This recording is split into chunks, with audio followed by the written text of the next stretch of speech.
East അവർ തുടങ്ങുന്നു. വിശുദ്ധിയിലേക്കുള്ള വാതിൽ.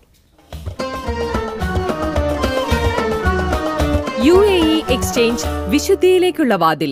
Oman ഒഴികെയുള്ള ഗൾഫ് രാജ്യങ്ങളിൽ നാളെ ഈദ് ഉൽ ഫിത്തർ. സൗദി അറേബ്യയുടെ വിവിധ ഭാഗങ്ങളിൽ ശവ്വാൽ മാസപ്പിറവി കണ്ടതിന്റെ അടിസ്ഥാനത്തിലാണ് ഗൾഫ് രാജ്യങ്ങളും അയൽ അറബ് രാജ്യങ്ങളും നാളെ പെരുന്നാൾ പ്രഖ്യാപിച്ചത്. ഒമാനിൽ തിങ്കളാഴ്ചയാണ് പെരുന്നാൾ.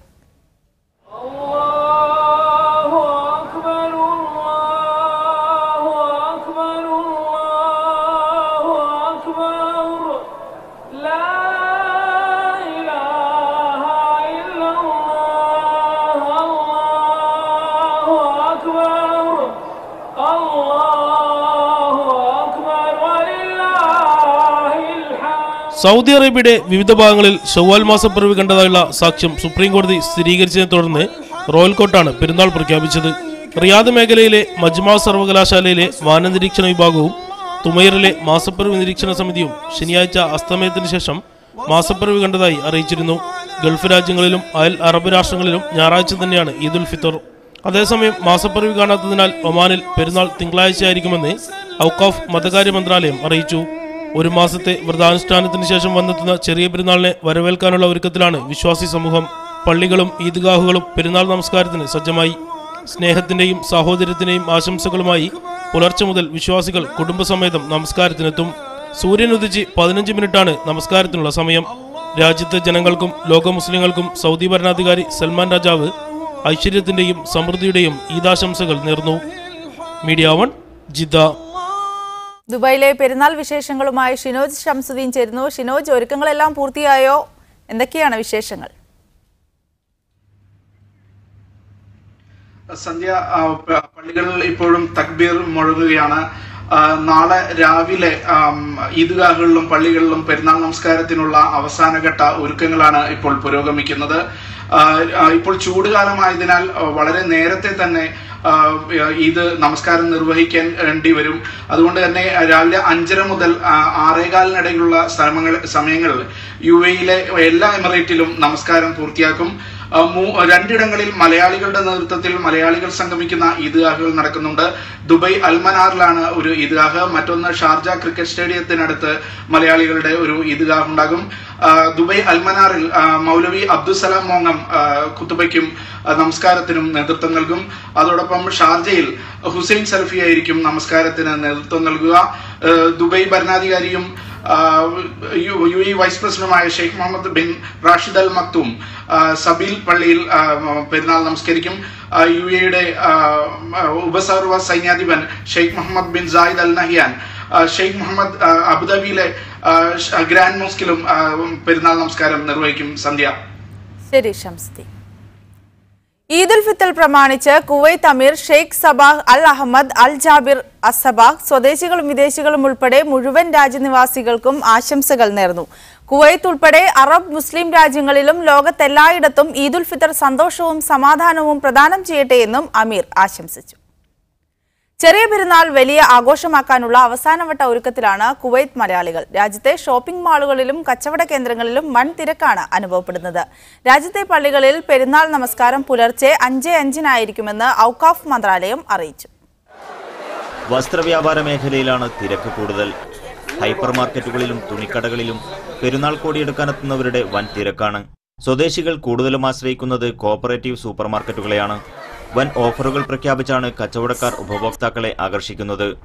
സാധാരണ പിള്ളേരൊക്കെ ആയിട്ട് ബീച്ചിലൊക്കെ പോയി ഷോപ്പിംഗ് ഒക്കെ ചെയ്ത് വെളിയിൽ നിന്ന് ഫുഡൊക്കെ കഴിച്ച് 2-3 ദിവസം അടിച്ചു പൊളിച്ച് ആഘോഷിക്കും. അതിനിടെ സുരക്ഷാ പ്രശ്നങ്ങൾ കാരണം ഈ വർഷവും ഈദ്ഗാഹുകൾ ഉണ്ടാകില്ലെന്നും പെരുന്നാൾ നമസ്കാരം പള്ളികളിൽ വെച്ച് പുലർച്ചെ 5:05 നടക്കുമെന്നും കുവൈത്ത് മതകാര്യ വകുപ്പ് അറിയിച്ചു. KIG, കുവൈത്ത് കേരള ഇസ്ലാഹി സെന്റർ, ഇന്ത്യൻ ഇസ്ലാഹി സെന്റർ എന്നീ സംഘടനകളുടെ നേതൃത്വത്തിൽ രാജ്യത്തെ വിവിധ പള്ളികളിൽ മലയാളത്തിൽ പെരുന്നാൾ ഖുതുബ ഉണ്ടായിരിക്കുമെന്ന് ബന്ധപ്പെട്ടവർ അറിയിച്ചിട്ടുണ്ട്. Media 1 Kuwait city. ചെറിയ പെരുന്നാൾ സജീവതയിൽ ദുബായ് ഉൾപ്പെടെ ഗൾഫ് രാജ്യങ്ങൾ. പെരുന്നാൾ അവധി കൂടി ലഭിച്ചതോടെ വിപണി മുഴുവൻ തിരക്കിന്റെ പിടിയിലാണ്. അയൽ രാജ്യങ്ങളിലേക്കുള്ള സന്ദർശക പ്രവാഹവും ശക്തമായി.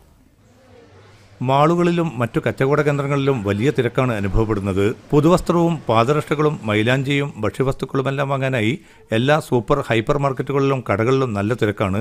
തിരക്കു കാരണം കറാമ, ലുലു ഹൈപ്പർ മാർക്കറ്റ് ഉൾപ്പെടെ ദുബൈയിലെ എല്ലാ വാണിജ്യ കേന്ദ്രങ്ങളും രാത്രി വളരെ വൈകിയാണ് അടയ്ക്കുന്നതും. കുറഞ്ഞ വരുമാനക്കാർക്ക് താങ്ങാവുന്ന വിലയ്ക്ക് പുതുവസ്ത്രങ്ങൾ വാങ്ങാനുള്ള കടകളിലും എല്ലാ എമിറേറ്റുകളിലും നല്ല ജനം എത്തുന്നു. വലിയൊരു വിഭാഗം പ്രവാസികളും പെരുന്നാൾ ആഘോഷിക്കുന്നതിനും അവധിക്കാലം ചെലവിടുന്നതിനുമായി നാട്ടിലേക്ക് പുറപ്പെട്ടിരിക്കുകയാണ്. പെരുന്നാൾ ദിനത്തിലും തുടർന്നുള്ള ദിവസങ്ങളിലും നാട്ടിൽ പോക്ക് തുടരും. ദുബൈയിൽ ദുബൈ ടൂറിസത്തിന്റെ ആഭിമുഖ്യത്തിൽ ഈദിൻ ദുബൈ ആഘോഷ പരിപാടികൾക്ക് തുടക്കം കുറിച്ചു. ദുബൈയിലെ എല്ലാ മാളുകളിലും ഇതിന്റെ ഭാഗമായി പ്രത്യേക സമ്മാന പദ്ധതികളും ഏർപ്പെടുത്തിയിട്ടുണ്ട്. ഈ മാസം 16 തുടങ്ങി അവസാന പെരുന്നാൾ ദിവസം വരെ തുടരുന്ന മേളയിൽ 2.5 ലക്ഷം ദിർഹത്തിന്റെ സമ്മാനമാണ് ആകെ നൽകുക. ഈദ്ഗാഹുകളുടെ ശുചീകരണ ജോലികളും നഗരസഭാ ജീവനക്കാർ പൂർത്തിയാക്കി. അവധി ദിവസങ്ങളിൽ 24 മണിക്കൂറും ശുചീകരണ സംഘം കർമ്മനിരതരായിരിക്കും. Media 1 Dubai. കേരളത്തിൽ ഈദുൽ ഫിത്തർ തിങ്കളാഴ്ച. എവിടെയും മാസപ്പിറവി ദൃശ്യമാകാത്തതിനാൽ തിങ്കളാഴ്ച പെരുന്നാളായിരിക്കുമെന്ന് വിവിധ ഖാദിമാറും മുസ്ലിം നേതാക്കളും അറിയിച്ചു. ഭട്കലിൽ മാസപ്പിറവി കണ്ടതിനാൽ ഉത്തര കർണാടകയിലും കാസർഗോഡ് ജില്ലയിലും നാളെയാണ് പെരുന്നാൾ. റമദാൻ 29 ശനിയാഴ്ച സൂര്യാസ്തമയത്തിനു ശേഷം കേരളത്തിലെവിടെയും ചന്ദ്രപ്പിറവി കണ്ടില്ല. അതിനാൽ തെക്കൻ കേരളത്തിലും മലബാറിലും റമദാൻ 30 പൂർത്തിയാക്കി ഈദുൽ ഫിത്തർ തിങ്കളാഴ്ചയായിരിക്കുമെന്ന് പാണക്കാട് ഹൈദരലി ശിഹാബ് തങ്ങൾ, സമസ്ത ഇ.കെ. വിഭാഗം പ്രസിഡന്റ് മുഹമ്മദ് ജിഫ്രി മുത്തുക്കോയ തങ്ങൾ, കോഴിക്കോട് ഖാദി സയ്യിദ് മുഹമ്മദ് കോയ ജമലുല്ലൈലി എന്നിവർ പ്രഖ്യാപിച്ചു. തിങ്കളാഴ്ച പെരുന്നാളായി നാളെ വ്രതമായിക്കൊണ്ട് തീരുമാനമെടുത്തു കഴിഞ്ഞു. ദക്ഷിണ കേരളത്തിൽ തിങ്കളാഴ്ചയാണ് പെരുന്നാളെന്ന് പാളയം ഇമാം വി സുഹൈബ് മൗലവിയും ദക്ഷിണ കേരള ജമിയത്തുൽ ഉലമ സെക്രട്ടറി തൊടിയൂർ മുഹമ്മദ് മൗലവിയും അറിയിച്ചു. നാളെ 30 പൂർത്തീകരിച്ച് മറ്റന്നാളായിരിക്കും ചെറിയ പെരുന്നാൾ ഈദുൽ ഫിത്തർ എന്ന് ഔദ്യോഗികമായി അറിയിക്കുകയാണ്. അള്ളാഹു നമ്മെ അനുഗ്രഹിക്കുമാറാവട്ടെ. ഭട്കലിൽ മാസം കണ്ടതിനാൽ മംഗളൂരു അടക്കമുള്ള ഉത്തര കർണാടകയിൽ ഞായറാഴ്ച പെരുന്നാളായിരിക്കും. മംഗളൂരുവിനോട് ചേർന്നു നിൽക്കുന്ന കാഞ്ഞങ്ങാട് നാളെ പെരുന്നാളായിരിക്കുമെന്ന് കാഞ്ഞങ്ങാട് ഖാദി കൂടിയായ മുഹമ്മദ് ജിഫ്രി മുത്തുക്കോയ തങ്ങൾ അറിയിച്ചു. കാസർഗോഡ് ജില്ലയിലെ പള്ളിക്കര, ചെമ്പരിക്ക എന്നീ പ്രദേശങ്ങളിലും അവിടങ്ങളിലെ ഖാദിമാർ ഞായറാഴ്ച പെരുന്നാളായി പ്രഖ്യാപിച്ചിട്ടുണ്ട്. വിവിധ ബ്യൂറോകൾക്കൊപ്പം മീഡിയ 1 മലപ്പുറം. നാളത്തെ സുബഹി സമയം. സമാവ ട്രേഡിംഗ് നോമ്പ് സമയം brought to you by Samawa trading. ഉത്സവ സീസണിൽ വിമാന കമ്പനികൾ ടിക്കറ്റ് നിരക്ക് കുത്തനെ വർദ്ധിപ്പിക്കുന്നത് തടയാൻ ഇടപെടണമെന്ന് മുഖ്യമന്ത്രി പിണറായി വിജയൻ. ഇക്കാര്യം ആവശ്യപ്പെട്ട് കേന്ദ്ര സിവിൽ വ്യോമയാന മന്ത്രി അശോക് ഗജപതി രാജുവിന് മുഖ്യമന്ത്രി കത്തയച്ചു. ഗൾഫിൽ നിന്ന് കേരളത്തിലേക്ക് റംസാൻ അവധിയിൽ 5ഉം 6ഉം ഇരട്ടി നിരക്കാണ് വിമാന കമ്പനികൾ ടിക്കറ്റ് നിരക്ക് വർദ്ധിപ്പിച്ചത്. പെരുന്നാളിന് നാട്ടിൽ വരേണ്ട മലയാളികളായ തൊഴിലാളികളെ നിരക്ക് വർധന ദുരിതത്തിലാക്കിയിട്ടുണ്ട്. ഈ സാഹചര്യത്തിൽ കേന്ദ്രം അടിയന്തരമായി ഇടപെടണമെന്നാണ് കത്തിൽ ആവശ്യപ്പെടുന്നത്. വാർത്തകളിലേക്ക്. 38 ഉംറ തീർത്ഥാടകരെ പെരുവഴിയിലാക്കി ട്രാവൽസ് ഉടമ മുങ്ങി. മലപ്പുറം വേങ്ങര റബി ട്രാവൽസിന് കീഴിൽ ഉംറയ്ക്കെത്തിയ തീർത്ഥാടകരാണ് മക്കയിൽ പ്രയാസപ്പെടുന്നത്. നാട്ടിലേക്ക് മടങ്ങാൻ ടിക്കറ്റ് ഇല്ലാതെ വലയുന്ന ഇവരെ ഹോട്ടലിൽ നിന്ന് പുറത്താക്കുമെന്ന ഭീതിയിലാണ്. വേങ്ങരയിലെ റബീഹ് ട്രാവൽസിന് കീഴിൽ ജൂൺ 2-നാണ് 38 പേർ ഉംറ നിർവഹിക്കാൻ മക്കയിലെത്തിയത്. ഇതിൽ 15 പേർ ഈ മാസം 19-ന് നാട്ടിലേക്ക് മടങ്ങേണ്ടവരുമായിരുന്നു. മടക്ക ടിക്കറ്റ് ഉണ്ടെന്ന് വിശ്വസിപ്പിച്ചാണ് ഇവരെ കൊണ്ടുവന്നത്. എന്നാൽ നാട്ടിലേക്ക് മടങ്ങേണ്ട സമയത്താണ് തങ്ങൾ കബളിപ്പിക്കപ്പെട്ടവരും ഇവരറിയുന്നത്. ട്രാവൽസ് ഉടമയെ ബന്ധപ്പെടാൻ ശ്രമിച്ചിട്ടൊന്നും സാധിക്കുന്നില്ലെന്ന് തീർത്ഥാടകർ പറയുന്നു. ഇതോടെ മുതിർന്നവരും സ്ത്രീകളും ഉൾപ്പെടെയുള്ളവർ പെരുവഴിയിലായി. 20-ാം തീയതി നാട്ടിലെത്തേണ്ടതാണ്. ഇപ്പോൾ ഇവിടെ നാട്ടിലെത്താൻ കഴിഞ്ഞില്ല. പെരുന്നാളായിട്ട് വീട്ടിലൊക്കെ ആകെ എല്ലാവരും വിഷമത്തിലായിട്ട് ഇരിക്കുകയാണ്. ഞങ്ങളുടെ കൂട്ടത്തിൽ ആശുപത്രിയിൽ നിന്ന് വന്ന ആളുകളുണ്ട്. സ്ത്രീകൾ രോഗിയായിട്ട് ഇപ്പോൾ പനിയും അതുപോലെ തന്നെ ജലദോഷവും മറ്റുമായിട്ട് ഇവിടെ രോഗിയായിട്ട് കിടക്കുന്ന ആളുകൾ വരെ ഇപ്പോൾ ഇപ്പോൾ ഇവർ താമസിക്കുന്ന ഹോട്ടലിനും ഭക്ഷണം വിതരണം ചെയ്യുന്ന കരാർ സ്ഥാപനത്തിനും ട്രാവൽസ് ഉടമ നല്ലൊരു സംഖ്യ നൽകാനുണ്ട്. അതിനാൽ തീർത്ഥാടകരെ ഹോട്ടലിൽ നിന്ന് പുറത്താക്കുമെന്നാണ് അവർ പറയുന്നത്. ഭക്ഷണവും താമസവുമില്ലാതെ പെരുന്നാൾ ദിനത്തിൽ അലയേണ്ടി വരുമോ എന്ന ആശങ്കയിലാണ് തീർത്ഥാടകർ. ഞങ്ങളത് വിറ്റ് പോകുന്നതാണ്. ഞങ്ങൾ സ്വർണ്ണം പണ്ടൊക്കെ വിറ്റ് പോകുന്നതാണ്. അത് ഇവിടെ വന്ന് നോക്കുമ്പോൾ ടിക്കറ്റ് 15 ദിവസത്തിന് വന്നതാണ്. ഞങ്ങൾ ആ ടിക്കറ്റ് എടുത്ത് പോകാനാണ് ഞങ്ങളോട് പറയുന്നത്. പാസ്പോർട്ടാണെങ്കിൽ ചോദിച്ചിട്ട് തരുന്നില്ല. റൂമിൻ്റെ ചെലവും തരണമെന്ന് പറഞ്ഞു കാണാൻ ഞങ്ങളെ വിളിച്ചു. 60,000 മുതൽ 90,000 രൂപ വരെ ഈടാക്കിയാണ് പലരെയും ഉംറയ്ക്കെത്തിച്ചത്. ജൂലൈ 2 വരെയാണ് ഇവരുടെ വിസ കാലാവധി. ട്രാവൽസിന്റെ ഉടമയായ മുനീർ തങ്ങളെ ബന്ധപ്പെടാൻ ശ്രമിച്ചിട്ടും ഫോണിൽ പോലും ലഭ്യമാകാത്ത അവസ്ഥയാണ് നിലവിലുള്ളത്. റബി മുഹമ്മദ്, മീഡിയ 1, ജിദ്ദ. അതേസമയം യാത്രക്കാരെ നാട്ടിലെത്തിക്കുന്നതിനായി ട്രാവൽസ് ഉടമയുടെ പിതാവുമായി മക്കയിൽ ചർച്ച നടക്കുകയാണ്. അതിന്റെ കൂടുതൽ വിവരങ്ങൾ നൽകാൻ റബി മുഹമ്മദ് ചേരുന്നു റിയാദിൽ നിന്നും. റബി, ആരുടെ നേതൃത്വത്തിലാണ് ഇപ്പോൾ ചർച്ചകൾ നടക്കുന്നത്? ഈ ട്രാവൽസ് ഉടമയെ കണ്ടെത്താൻ ഇപ്പോഴും സാധിച്ചിട്ടില്ലേ?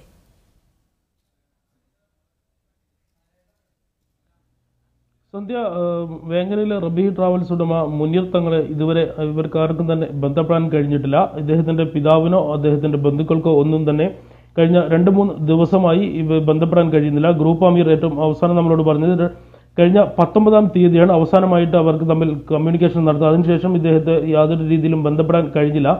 എന്നാൽ ഇന്ന് വൈകുന്നേരത്തോടുകൂടിയാണ് ഇദ്ദേഹത്തിന്റെ പിതാവ് സൈദലവി കോയ തങ്ങൾ മക്കയിലുണ്ടെന്ന വിവരം ഇവർക്ക് ലഭിക്കുന്നത്. അദ്ദേഹത്തിനെ പോയി കാണുകയും അദ്ദേഹവുമായി ചർച്ചകൾ ആരംഭിക്കുകയും ചെയ്തിട്ടുണ്ട്. ഏത് വിധേനയും തീർത്ഥാടകരെ നാട്ടിലെത്തിക്കാൻ താൻ സഹായിക്കുമെന്നൊരു വാഗ്ദാനം അദ്ദേഹം നൽകിയതായിട്ടാണ് നമ്മൾ അറിയുന്നത്. ഇതുമായി ബന്ധപ്പെട്ട ചർച്ചകൾ നടക്കുകയാണ്. തൻ്റെ നാട്ടിലുള്ള സ്വത്ത് വിറ്റെങ്കിലും ഇവിടെയുള്ള തീർത്ഥാടകരെ നാട്ടിലെത്തിക്കാൻ താൻ ശ്രമിക്കുമെന്നൊരു വാക്ക് അദ്ദേഹം നൽകിയതായിട്ടാണ് നമ്മൾ അറിയുന്നത്. ഇതുമായി ബന്ധപ്പെട്ട് ഇപ്പോഴുള്ള പ്രശ്നം ഒരു മാസത്തേക്കാണ് മക്കയിൽ, പ്രത്യേകിച്ച് റമദാൻ കാലയളവിൽ 1 മാസത്തേക്കാണ് ബിൽഡിങ്ങുകൾ വാടകയ്ക്ക് നൽകാറുള്ളത്. ഒരു മലയാളി ആണ് ഇത് വാടകയ്ക്ക് എടുത്തത്. അവരിൽ നിന്നാണ് ഈ ഗ്രൂപ്പ് ഹാജിമാർക്ക് താമസിക്കുന്നതിന് വേണ്ടി ഈ കെട്ടിടം വാടകയ്ക്ക് എടുത്തത്. ഇത് വാടകയും അതുപോലെ തന്നെ ഭക്ഷണവും ഉൾപ്പെടെ ഏകദേശം 13 ലക്ഷത്തിലേറെ രൂപ ഈ ട്രാവൽസ് ഉടമ റബി ട്രാവൽസ് ഉടമ ഈ അദ്ദേഹത്തിന് നൽകാനുണ്ട്. ഈ കമ്പനിക്ക് കിട്ടാതെ ഈ നിലവിലുള്ള ഈ തീർത്ഥാടകർ ഇവിടെ നിന്നും അവരുടെ പാസ്പോർട്ട് കൊടുക്കില്ല എന്നാണ് അദ്ദേഹം പറഞ്ഞത്. അതോടൊപ്പം തന്നെ ഈ റമദാൻ ഇന്നതോട് അവസാനിച്ചു. 2 ദിവസത്തിനുള്ളിൽ ഈ ബിൽഡിംഗ് തിരിച്ചേൽപ്പിക്കേണ്ടതുണ്ട്. അതോടുകൂടി ഈ തീർത്ഥാടകർക്ക് താമസിക്കാൻ ഒരു ഇടം ഇല്ലാതാകും. ഈ ഒരു സാഹചര്യത്തിലാണ് ഇപ്പോൾ ചർച്ചകൾ പുരോഗമിക്കുന്നത്. ഇന്ന് രാത്രിയോടുകൂടി ഒരു തീരുമാനത്തിലെത്താൻ കഴിയുമെന്നുള്ളൊരു പ്രതീക്ഷയിലാണ് തീർത്ഥാടകർ. ഏതായാലും ഇപ്പോൾ ആ 10 തീർത്ഥാടകർക്ക് നാട്ടിലേക്ക് പോകാനുള്ള കൺഫേം ടിക്കറ്റ് ഉണ്ട്. അതോടൊപ്പം തന്നെ 38 പേരിൽ 5 പേർ സ്വന്തം ചെലവിൽ ടിക്കറ്റ് എടുത്തതായിട്ട് നമ്മൾ അറിയുന്നു. മറ്റുള്ള ആളുകളെയും എത്രയും വേഗം നാട്ടിലെത്തിക്കാനുള്ള ചർച്ചകളാണ് ഇതുമായി ബന്ധപ്പെട്ട ആളുകളും അതോടൊപ്പം തന്നെ ഈ സ്ഥാപന ഉടമയുടെ പിതാവിന്റെ നേതൃത്വത്തിൽ ഇപ്പോൾ മക്കയിൽ പുരോഗമിക്കുന്നത്. റബി, നിലവിൽ ഈ തീർത്ഥാടകരുടെ പാസ്പോർട്ട് ഈ ഹോട്ടൽ ഉടമകളാണോ കൈവശം വെച്ചിരിക്കുന്നത്? അവരെ ഈ ഹോട്ടലിൽ നിന്ന് പുറത്താക്കാനുള്ള സാധ്യതയുണ്ടോ? ആ ഒരു ഇത് തള്ളിക്കളയാൻ വേണ്ടി എന്തെല്ലാം ചർച്ചകളാണ് ഇപ്പോൾ നടക്കുന്നത്? ഹോട്ടലിന്റെ ഉടമസ്ഥന്റെ കയ്യിലാണ് ഇപ്പോൾ ഈ തീർത്ഥാടക പാസ്പോർട്ട് ഉള്ളത് എന്നാണ് ഇപ്പോൾ നമുക്ക് അറിയാൻ കഴിഞ്ഞത്. ഇത് ഈ അദ്ദേഹത്തിന് നൽകാനുള്ള 13 ലക്ഷം രൂപ നൽകി കഴിഞ്ഞാൽ അത് ഉടൻ കൊടുക്കുമെന്നും അദ്ദേഹം പറഞ്ഞിട്ടുണ്ട്. ഇത് ലഭിക്കാതെ ഇത് കൈമാറാൻ കഴിയില്ല എന്നാണ് അദ്ദേഹം പറഞ്ഞത്. എന്നാൽ ഇത് അദ്ദേഹത്തിന് നൽകി പാസ്പോർട്ട് തിരിച്ചു വാങ്ങാനുള്ള ശ്രമങ്ങളാണ് ഇപ്പോൾ നടന്നുകൊണ്ടിരിക്കുന്നത്. ചൊവ്വാൽ ഏകദേശം ഒരു 4 ദിവസത്തോളം 3-4 ദിവസം കൂടി ഈ തീർത്ഥാടകർക്ക് ഇപ്പോൾ നിലവിൽ താമസിക്കുന്ന കെട്ടിടത്തിൽ താമസിക്കാൻ കഴിയും എന്നാണ് അറിയുന്നത്. അത്രമാത്രമേ ഇവർക്ക് ആ ബിൽഡിങ്ങിൽ ഈ വാടകയ്ക്കെടുത്ത മലയാളിക്ക് ഇതിന്റെ കരാറുള്ളൂ. അത് കഴിഞ്ഞാൽ അത് തിരിച്ചേൽപ്പിക്കണം. ഹജ്ജുമായി ബന്ധപ്പെട്ട നടപടികളിലേക്ക് കടക്കും. അതോടുകൂടി കെട്ടിടം അതിനുവേണ്ടി മാറ്റിവെക്കേണ്ടി വരും. അതുകൊണ്ട് ഏറ്റവും ഒരു 2-3 ദിവസത്തിനുള്ളിൽ ഈ ഒരു വിഷയത്തിൽ തീരുമാനം എത്തിയില്ലെങ്കിൽ ഈ തീർത്ഥാടകർ പ്രയാസത്തിലാവും. അതുകൊണ്ട് അതിന് മുന്നേ തന്നെ ഈ പ്രശ്നം പരിഹരിക്കാനുള്ള ശ്രമങ്ങളാണ് ട്രാവൽസ് ഉടമയുടെ ബന്ധുക്കൾ അദ്ദേഹത്തിന്റെ പിതാവും ഒക്കെ ഇപ്പോൾ നടത്തിക്കൊണ്ടിരിക്കുന്നത്. എന്നാൽ കഴിഞ്ഞ 4 ദിവസത്തോളമായി ഇദ്ദേഹവുമായി കോൺടാക്ട് ചെയ്യാനോ അദ്ദേഹത്തിന്റെ ഫോണിൽ ബന്ധപ്പെടാനോ ഇവർക്കാർക്കും തന്നെ കഴിയുന്നില്ല എന്നാണ് ഇപ്പോൾ നമ്മൾ അറിയുന്നത്. ശരി റബി, 38 ഉംറ തീർത്ഥാടകരെ നാട്ടിലെത്തിക്കാതെ ട്രാവൽസ് ഉടമ മുങ്ങിയിരിക്കുന്നു. മലപ്പുറം വേങ്ങര റബി ട്രാവൽസിന് കീഴിൽ ഉംറയ്ക്കെത്തിയ തീർത്ഥാടകരെയാണ് മക്കയിൽ ഇങ്ങനെ പ്രയാസം അനുഭവിക്കുന്നത്. ഇപ്പോൾ അദ്ദേഹത്തിന്റെ പിതാവുമായി ചർച്ചകൾ നടക്കുകയാണെന്ന വിവരമാണ് റബി മുഹമ്മദ് നൽകിയത്. മറ്റു വാർത്തകൾ നോക്കാം. ഗൾഫ് പ്രതിസന്ധി പരിഹാരത്തിന് നയതന്ത്ര നീക്കത്തിന് തന്നെയാണ് മുൻഗണനയെന്ന് UAE. അതേസമയം നിലവിലെ നയം മാറ്റിയില്ലെങ്കിൽ GCC കൂട്ടായ്മയിൽ നിന്ന് ഖത്തറിനെ പുറന്തള്ളുമെന്നും UAE നേതൃത്വം അറിയിച്ചു. ഉപരോധ സമാനമായ അന്തരീക്ഷം ഒഴിവാക്കാൻ സൗദി അനുകൂല രാജ്യങ്ങൾ മുന്നോട്ട് വെച്ച 13 ഉപാധികൾ ഖത്തർ തള്ളിയതോടെ സ്ഥിതി കൂടുതൽ സങ്കീർണമാവുകയാണ്. നയതന്ത്രത്തിന് തന്നെ മുൻഗണന നൽകുമെങ്കിലും നയം മാറ്റാതെ ഖത്തറുമായി ഒത്തുപോകാൻ കഴിയില്ലെന്ന് UAE വിദേശകാര്യ സഹമന്ത്രി അൻവർ ഗർഗാഷ് പറഞ്ഞു. ദുബൈയിൽ മാധ്യമപ്രവർത്തകരുമായി സംസാരിക്കുകയായിരുന്നു അദ്ദേഹം. ഭരണമാറ്റമല്ല, മറിച്ച് നയമാറ്റം മാത്രമാണ് ഖത്തറിന്റെ ഭാഗത്തു നിന്ന് പ്രതീക്ഷിക്കുന്നത്. കുവൈത്ത് അമീറിന്റെ മധ്യസ്ഥതയിൽ നടക്കുന്ന ചർച്ചയോട് സഹകരിക്കും. എന്നാൽ തങ്ങൾ മുന്നോട്ട് വെച്ച ഉപാധികൾ മാധ്യമങ്ങൾക്ക് ചോർച്ച നൽകിയ ഖത്തർ നീക്കം മധ്യസ്ഥ ശ്രമങ്ങളെ ബാധിക്കുമെന്നും മന്ത്രി പറഞ്ഞു. യാഥാർത്ഥ്യബോധത്തോടെയുള്ള ഉപാധികളാണ് മുന്നോട്ട് വെച്ചതെന്നും വിദേശ നയത്തിൽ കാതലായ മാറ്റത്തിന് ഖത്തർ തയ്യാറാകാതെ രക്ഷയില്ലെന്നും UAE മന്ത്രി മുന്നറിയിപ്പ് നൽകി. ജൂൺ 5-ന് ആരംഭിച്ച ഗൾഫ് രാഷ്ട്രീയ പ്രതിസന്ധിക്ക് അടുത്തൊന്നും പരിഹാരമുണ്ടാകില്ലെന്ന സൂചന തന്നെയാണ് ഇരുപക്ഷവും നൽകുന്നത്. ഉപാധികൾ നടപ്പിലാക്കാൻ ഖത്തറിന് 10 ദിവസത്തെ സാവകാശം നൽകിയിരുന്നു. എന്നാൽ തങ്ങളുടെ പരമാധികാരം ചോദ്യം ചെയ്യുന്നതാണ് ഉപാധികളെന്ന നിലപാട് ഖത്തർ പ്രഖ്യാപിച്ചതോടെ കുവൈത്ത് അമീറിന്റെ മേൽനോട്ടത്തിൽ നടന്ന മധ്യസ്ഥ ചർച്ചകളും വഴിമുട്ടി. അമേരിക്ക, തുർക്കി എന്നീ രാജ്യങ്ങൾ സ്വന്തം നിലയിൽ നടത്തിയ മധ്യസ്ഥ ശ്രമങ്ങളും എങ്ങുമെത്തിയിട്ടില്ല. MCA Nasar, media 1, Dubai. ഖത്തറിനെതിരെ ഉപരോധ രാജ്യങ്ങൾ സമർപ്പിച്ച ഉപാധികൾ രാജ്യത്തിന്റെ പരമാധികാരത്തെയും വിദേശ നയത്തെയും നിരാകരിക്കുന്നതാണെന്ന് ഖത്തർ. നേരത്തെ തങ്ങൾ തള്ളിക്കളഞ്ഞ ആരോപണങ്ങൾക്കുള്ള മറുപടി കുവൈത്ത് മുഖേന തന്നെ നൽകാമെന്ന് വിദേശകാര്യ മന്ത്രാലയം അറിയിച്ചു. ഉപാധികളും മനുഷ്യാവകാശ ലംഘനമാണെന്ന് ദേശീയ മനുഷ്യാവകാശ കമ്മിറ്റി അറിയിച്ചു. അൽ ജസീറ ചാനലിനെതിരായ നീക്കത്തിനെതിരെ വ്യാപക പ്രതിഷേധവും ഉയർന്നിട്ടുണ്ട്. സൗദി സഖ്യരാജ്യങ്ങൾ മുന്നോട്ട് വെച്ച 13 ഉപാധികൾ അംഗീകരിക്കാൻ പ്രയാസമാണെന്ന് Qatar government communication office director Sheikh Saif bin Ahmed Al Thani വ്യക്തമാക്കി. ഖത്തറിന്റെ പരമാധികാരത്തെയും സ്വതന്ത്ര വിദേശ നയത്തെയും ചോദ്യം ചെയ്യുന്നതാണ് ഈ ഉപാധികൾ. അമേരിക്കൻ സ്റ്റേറ്റ് സെക്രട്ടറി റെക്സ് ടില്ലർസണും ബ്രിട്ടീഷ് വിദേശകാര്യ സെക്രട്ടറി ബോറിസ് ജോൺസണും ആവശ്യപ്പെട്ട പ്രകാരം ന്യായയുക്തമോ പ്രയോഗത്തിൽ വരുത്താനാവുന്നതോ കൃത്യവും യാഥാർത്ഥ്യമുള്ളതുമായതോ ആയ ഉപാധികളല്ല ഉന്നയിക്കപ്പെട്ടതെന്നും അദ്ദേഹം പറഞ്ഞു. ഗൾഫ് പ്രതിസന്ധി കുടുംബ പ്രശ്നമാണെന്നാണ് വൈറ്റ് ഹൌസിന്റെ പ്രതികരണം. ഖത്തർ തുർക്കി സൈനിക സഹകരണം വേണ്ടെന്ന ഉപാധിയെ തുർക്കി വിദേശകാര്യമന്ത്രി ഫിക്രി ഐസിക് തള്ളിപ്പറഞ്ഞു. അൽ ജസീറ ചാനൽ അടച്ചുപൂട്ടാനുള്ള ആവശ്യത്തിനെതിരെ വ്യാപക വിമർശനങ്ങൾ ഉയർന്നു കഴിഞ്ഞു. BBC അടച്ചുപൂട്ടണമെന്ന് ജർമ്മനി ബ്രിട്ടനോട് ആവശ്യപ്പെടുന്നത് പോലെ അർത്ഥശൂന്യമാണ് ഈ ഉപാധിയെന്ന് അൽ Jazeera acting managing director GAIL സ്ട്രെല്ലെ പ്രതികരിച്ചു. മാധ്യമ ഉപരോധത്തിനെതിരെ എല്ലാ ഭരണകൂടങ്ങളും രംഗത്ത് വരണമെന്നും അദ്ദേഹം ആവശ്യപ്പെട്ടു. അൽ ജസീറയ്ക്കെതിരായ നീക്കം പരിഹാസ്യമാണെന്നാണ് ബ്രിട്ടനിലെ ദി ഗാർഡിയൻ പത്രം അഭിപ്രായപ്പെട്ടത്. ഉപാധികൾ മൗഢ്യമാണെന്ന് വിക്കിലീക്സ് സ്ഥാപകൻ ജൂലിയൻ അസാഞ്ചെ കുറ്റപ്പെടുത്തി. 13 ഉപാധികളോട് ആക്ഷേപഹാസ്യ രീതിയിലാണ് ട്വിറ്ററിലുള്ള പ്രതികരണങ്ങൾ. ഉപാധികളെക്കുറിച്ച് പ്രതികരിച്ചില്ലെങ്കിലും പ്രശ്നപരിഹാരത്തിനായി സഹായിക്കാമെന്നാണ് ഐക്യരാഷ്ട്രസഭ ഉറപ്പു നൽകുന്നത്. ദോഹയിൽ നിന്ന് മുജീബ് റഹ്മാൻ, മീഡിയ 1. ചില്ലറ വിൽപ്പന കടകളിലും ഉപഭോഗ വസ്തുക്കൾ വിൽക്കുന്ന സ്ഥാപനങ്ങളിലും സ്വദേശീവൽക്കരണം നടത്തുമെന്ന് സൗദി തൊഴിൽ മന്ത്രാലയം വ്യക്തമാക്കി. ഖബാലയിലെ സമ്പൂർണ്ണ സ്വദേശീവൽക്കരണത്തിലൂടെ 20,000 സ്വദേശികൾക്ക് തൊഴിൽ നൽകാനാകുമെന്നാണ് മന്ത്രാലയം പ്രതീക്ഷിക്കുന്നത്. ചില്ലറ വിൽപ്പന കടകളായ ബക്കാലകളിലാണ് അടുത്ത ഘട്ടത്തിൽ സമ്പൂർണ്ണ സ്വദേശീവൽക്കരണം നടപ്പാക്കുകയെന്ന് സൗദി തൊഴിൽ മന്ത്രാലയം വ്യക്തമാക്കി. പുതുതായി 20,000 സൗദികൾക്കാണ് ഇതുവഴി തൊഴിൽ ലഭ്യമാക്കാൻ ലക്ഷ്യമിടുന്നത്. അടുത്ത 4 വർഷത്തിനുള്ളിൽ 171 തൊഴിലുകളിൽ സ്വദേശീവൽക്കരണം നടത്താൻ മന്ത്രാലയത്തിന് പദ്ധതിയുണ്ട്. ട്രാവൽ, ടൂറിസം മേഖലയിലെ ട്രാവൽ ഏജൻസികൾ, ഹോട്ടലുകൾ എന്നിവയിൽ ഭാഗികമായി സ്വദേശീവൽക്കരണം മന്ത്രാലയം ആരംഭിച്ചിട്ടുണ്ട്. 2018ഓടെ ഈ മേഖലയിൽ 33,000 സ്വദേശികൾക്ക് തൊഴിൽ നൽകാനാവുമെന്നാണ് മന്ത്രാലയം പ്രതീക്ഷിക്കുന്നത്. ആരോഗ്യമേഖലയിൽ 7,500 ജോലിക്കാർക്കുള്ള കരാറുകൾ മന്ത്രാലയം ഇതിനകം ഒപ്പുവെച്ചിട്ടുണ്ട്. 2020ഓടെ ആരോഗ്യമേഖലയിൽ 93,000 സ്വദേശികൾക്ക് ജോലി നൽകാനാവുമെന്നും മന്ത്രാലയ വൃത്തങ്ങൾ വ്യക്തമാക്കി.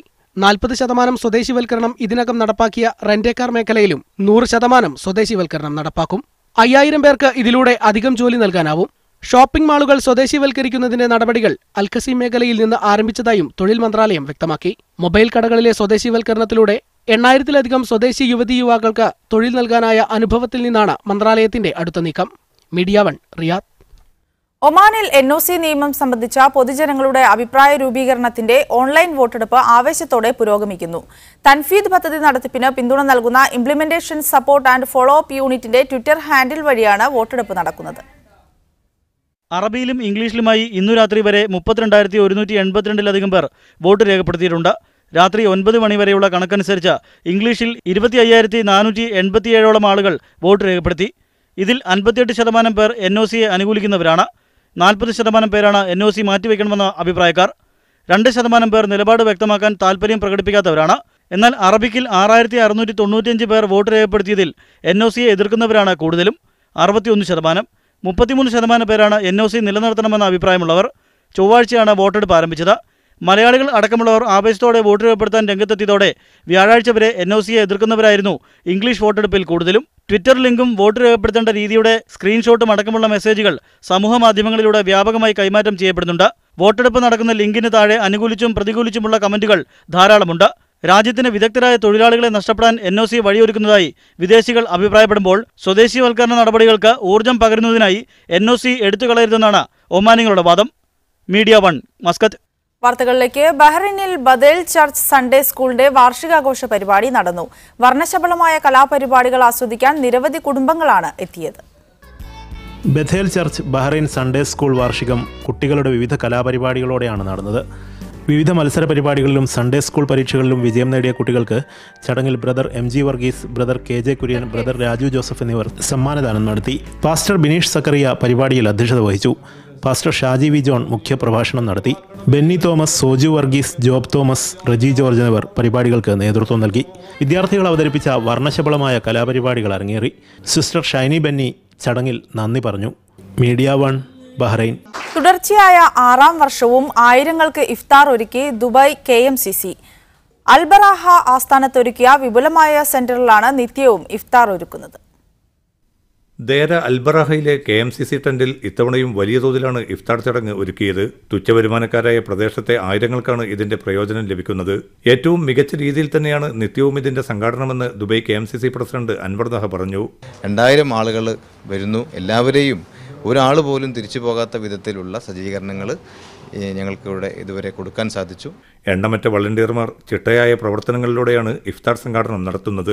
പിന്നിട്ട ദിവസങ്ങളിൽ പ്രവർത്തനനിരതരായ വളണ്ടിയർ ക്യാപ്റ്റന്മാർക്ക് സമ്മാനങ്ങൾ വിതരണം ചെയ്തു.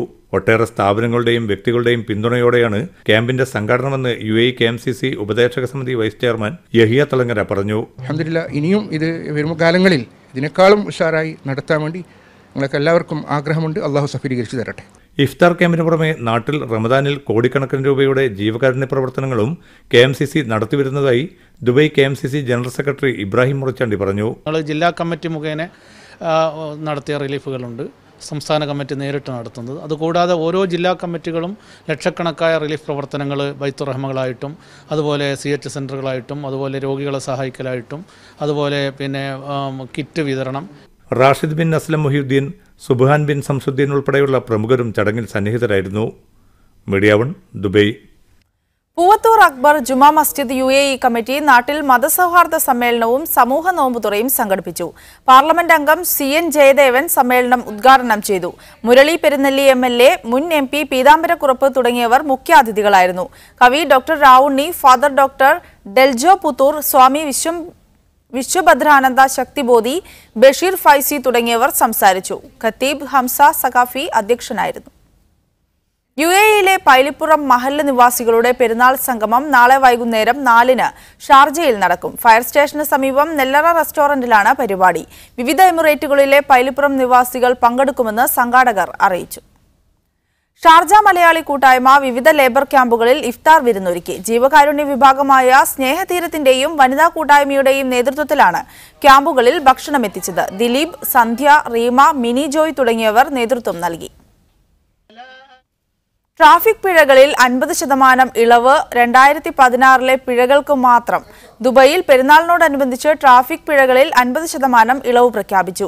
ദുബായ് ഭരണാധികാരി ഷെയ്ഖ് മുഹമ്മദ് ബിൻ റാഷിദ് അൽ മക്തൂമാണ് ഇളവ് പ്രഖ്യാപിച്ചത്. 2016 ഏർപ്പെടുത്തിയ പിഴവുകൾക്കാണ് ഇളവ്. ഈ വർഷത്തെ പിഴകൾക്ക് ഇത് ബാധകമല്ല. ഈ വർഷം ജൂലൈ മുതൽ വർഷം അവസാനിക്കുന്നതുവരെ കുറഞ്ഞ നിരക്കിൽ പിഴയടയ്ക്കാൻ സൗകര്യമുണ്ടാകും. ഈദ് നമസ്കാരത്തിനായി UAEയിലെ പള്ളികളും ഈദ്ഗാഹുകളും ഒരുങ്ങി. ദുബായ്, ഷാർജ, അജ്മാൻ എന്നിവിടങ്ങളിൽ രാവിലെ 6-നും അബുദാബിയിൽ 6:04-നുമാണ് പെരുന്നാൾ നമസ്കാരം. ഉമുൽ ഖുവൈൻ, റാസൽ ഖൈമ, ഫുജൈറ എന്നിവിടങ്ങളിൽ 6-ന് മുൻപ് നമസ്കാരം നടക്കും. ബഹ്റൈനിൽ ദാറുൽ ഈമാൻ അസോസിയേഷൻ ഇന്ത്യൻ സ്കൂളിലും Al Ansar centre Ummu Aiman school ഗ്രൗണ്ടിലും ഉമുൽ ഹസം സ്പോർട്സ് ക്ലബിലും ഈദ്ഗാഹുകൾ സംഘടിപ്പിക്കും. Indian Islahi centre Eidgah Pakistan club ഫൗണ്ടിൽ നടക്കും. ഈദ്ഗാഹുകളിലെ നമസ്കാരം രാവിലെ 5:10-ന് ആരംഭിക്കും. ബഹ്റൈനിൽ ഭീകരാക്രമണ കേസിലെ പ്രതികൾക്ക് 3 വർഷം തടവ് ശിക്ഷ വിധിച്ചു.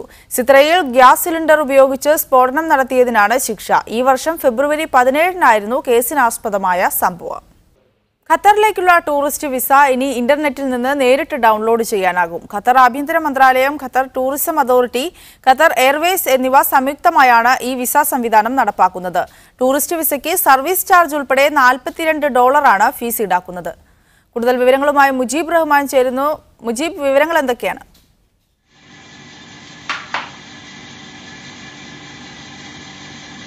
സന്ധ്യ, ഖത്തറിലേക്കുള്ള ടൂറിസ്റ്റ് വിസ സമ്പ്രദായം കൂടുതൽ എളുപ്പം ആക്കിയിരിക്കുകയാണ്. ഇപ്പോൾ ഈ വിസ സമ്പ്രദായത്തിലൂടെ തന്നെ ഈ വിസ ഇന്റർനെറ്റിൽ നിന്ന് നേരിട്ട് ഡൗൺലോഡ് ചെയ്യാവുന്ന തരത്തിൽ ഖത്തറിലേക്കുള്ള ടൂറിസ്റ്റ് വിസ ലഭ്യമാകുന്ന രീതിയിലാണ് ഇപ്പോൾ ഏർപ്പെടുത്തിയിരിക്കുന്നത്. ഖത്തർ ആഭ്യന്തര മന്ത്രാലയവും ഖത്തർ ടൂറിസം അതോറിറ്റിയും അതോടൊപ്പം തന്നെ ഖത്തർ എയർവേസും സംയുക്തമായാണ് ഈ കാര്യങ്ങൾ നടപ്പിലാക്കിയിരിക്കുന്നത്. നേരത്തെ അക്രഡിറ്റഡ് ഹോട്ടലുകളോ അല്ലെങ്കിൽ ടൂർ ഓപ്പറേറ്റർമാർ മുഖേനയോ മാത്രമായിരുന്നു ഖത്തറിലേക്കുള്ള ടൂറിസ്റ്റ് വിസ ലഭ്യമായിരുന്നത്. ഇതിനു പകരം ഇനി ഓൺലൈനിൽ നിന്ന് നേരിട്ട് യാത്രക്കാർക്ക് തന്നെ അപേക്ഷിച്ച് $42 വില അടച്ചാൽ മാസ്റ്റർ കാർഡ് വഴിയോ അല്ലെങ്കിൽ വിസ കാർഡ് വഴിയോ പണം അടച്ചാൽ അവർക്ക് തന്നെ വിസ ലഭ്യമാകുന്നതാണ്. വിസയുടെ സ്റ്റാറ്റസ് അത് എപ്പോഴും ഓൺലൈനിൽ തന്നെ ചെക്ക് ചെയ്യാനുള്ള സംവിധാനം ഉണ്ടായിരിക്കും. ഇത് ഏറ്റവും കൂടുതൽ രാജ്യത്തേക്കുള്ള ടൂറിസ്റ്റുകളുടെ വരവിനെയും അതുപോലെ തന്നെ സന്ദർശകരുടെ വരവിനെയും ഏറ്റവും കൂടുതൽ പ്രോത്സാഹിപ്പിക്കുന്ന ഖത്തർ ഏറെ അടുത്ത കാലത്തായി വിസ സംവിധാനങ്ങൾ, വിസ നടപടിക്രമങ്ങൾ ലഘൂകരിക്കുകയായിരുന്നു. ഇന്ത്യ ഉൾപ്പെടെയുള്ള രാജ്യങ്ങളിൽ നിന്നുള്ള സന്ദർശക വിസ സംവിധാനങ്ങൾ എളുപ്പമാക്കുമെന്ന് ഖത്തർ നേരത്തെ തന്നെ അറിയിച്ചിരുന്നു. ഇപ്പോൾ എല്ലാ രാജ്യക്കാർക്കും ഖത്തറിലേക്ക് എത്താൻ ഓൺലൈൻ വിസ സംവിധാനമാണ് നടപ്പിലാക്കിയിരിക്കുന്നത്. ഈ സംവിധാനം www.qatar visaservice.com എന്ന് പറയുന്ന വെബ്സൈറ്റിൽ നിന്ന് ആർക്കും ഖത്തറിലേക്കുള്ള ടൂറിസ്റ്റ് വിസ നേടാവുന്ന ഒരു രീതിയിലാണ് ഇപ്പോൾ കാര്യങ്ങൾ ചെയ്തിരിക്കുന്നത്. സന്ധ്യ. ശരി മുജീബ്. ഇതോടെ ബുള്ളറ്റിൻ പൂർണ്ണമാവുകയാണ്. ഇടവേളയ്ക്ക് ശേഷം സ്പെഷ്യൽ എഡിഷന്റെ പുനഃസംരക്ഷണം കാണാം. നമസ്കാരം.